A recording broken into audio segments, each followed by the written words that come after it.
This project was a 7x12 by 6'3" interior, single axle deep south trailer. It's a 3,500 pound brake axle, loaded and ready to go. The trailer weighs in at right at 2,800 pounds. If you look up on the roof, you can see a 250 watt solar panel peeking over the edge. And as we come around to the driver's side, you'll see the 30 amp shore power inlet.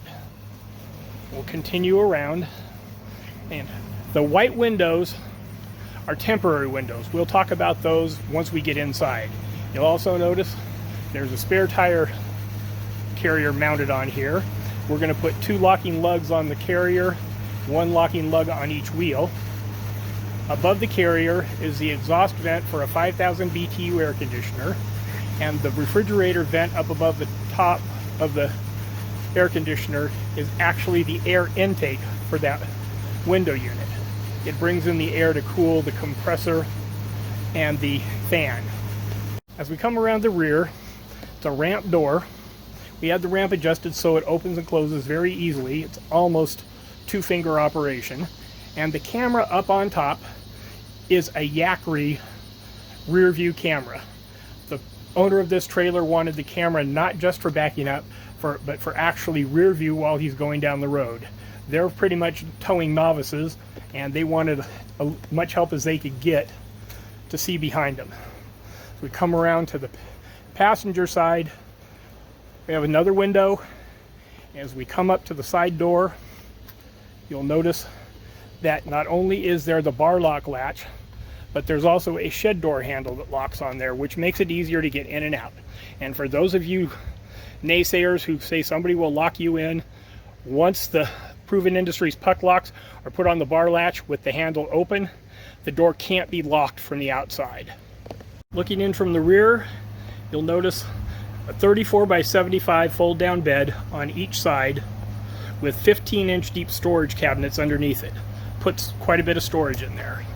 As we walk in, you'll see that the rear windows are not finished because these are just temporary windows to provide light and ventilation until the actual 14 by 21 black frame windows come in.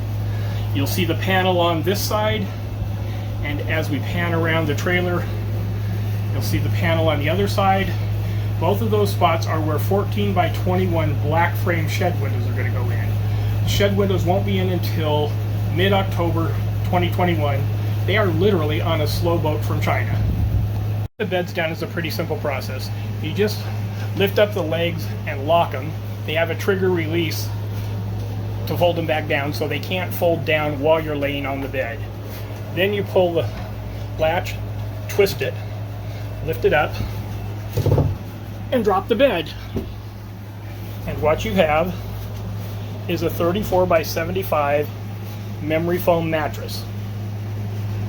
With both beds down, there's not a ton of room between them, but there is enough room for the owner and his wife to be able to get through between the beds. Actually, the owner's wife will sleep on one bed and his daughter will sleep on the other, and in this open spot right in here, he will put in his zero gravity recliner, which he sleeps in on the road and at home. The bed's up. We will simply lift up the bed box, come across and latch it, and if you look at the side of the leg, there's a trigger there. You release the trigger and the leg folds down.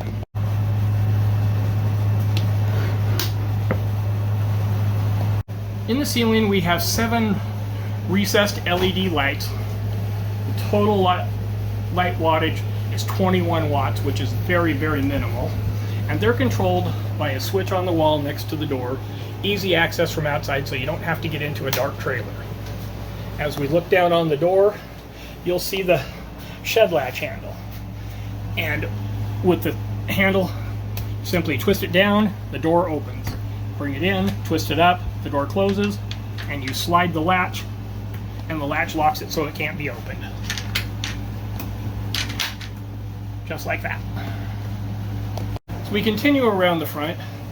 You'll see that we have a shelf up above the sink, and in the rear wall is a receptacle that can run either off the inverter or off of shore power. As we can pan around, the receptacle on the side wall runs strictly off the inverter, and there is a 12-volt charging station with 2 USB ports and a cigarette lighter adapter. The sink is a 15 by 15 6-inch deep stainless steel sink, and the faucet is a USB powered faucet that was actually made for 5-gallon jugs of water, but it works really well on an application like this and is a very inexpensive fix. Below that, you'll see a 3.3 cubic foot Galans refrigerator. This refrigerator draws about 12 amps when it's running, and it has a full width freezer at the top, which is kind of a bonus. Below the sink is the area where the water tanks and the batteries are stored. The child latches are on the door simply to keep the doors closed as the trailer goes down the road. You'll notice that we have 2 6-gallon Igloo water jugs, one for fresh water, one for gray water. And behind that, you'll see 2 of the 3 80 amp hour AGM batteries, as well as a NOCO Genius 10 amp charger to help the batteries on cloudy days when they have shore power. To the left of the sink, we have a floor-to-ceiling cabinet with 3 storage areas in it. The top storage area houses all of the electronics for the trailer. Moving from left to right, we have the shore power breaker box. As we go around, the solid plate is a junction box to run wires for the air conditioner and an outlet for the heater down to the front of the trailer. The 12-volt fuse block. As we come around, you'll see a 1100 watt Krieger modified sine wave inverter. The only thing that runs off of this inverter is the refrigerator, and it runs perfectly fine off of the modified sine wave. Above that is a 20 amp EP-Ever MPPT charge controller. If you look at the receptacle in the wall, that receptacle is wired to shore power, and that's where the refrigerator plugs in. If they want to run the refrigerator off of the inverter while they're driving, they simply unplug it from the receptacle and plug it into the inverter. The lower plug on the inverter goes to the outlet on the side wall that runs off the inverter only. The lower cabinets offer a ton of storage. There's quite a bit of storage in this little tiny trailer. When you look at these 2, plus the 2 15-inch deep, 15-inch high, 80-inch long storage cabinets under the beds. We have 2 methods of climate control. One is a Hengs vent fan insert that goes into an existing roof vent. You don't have to remove a roof vent on a brand new trailer to put it in. And above the Hengs vent is a Camco all-weather vent cover to allow you to leave the vent open 24/7, 365. And finally, we have a 5,000 BTU air conditioner mounted in the cabinet. The air exhaust directly out the sidewall through the vent that you saw, and the intake air for it to cool the compressor and the fan come in from the refrigerator vent up on the roof. I did build a valance to go across the front of the ramp door spring. It doesn't hide it completely, but it's better than looking at that spring every time you get in. The space between the beds on the floor leaves plenty of room to get chairs so that they can use the area to sit in when the beds are up on rainy days, things like that. These are outside campers, and this is basically a tent on wheels for them. They'll cook outside, they'll stay outside as much as possible, hiking and exploring, but there may be times when they need to be sitting inside, getting out of the weather, or just resting in air-conditioned comfort.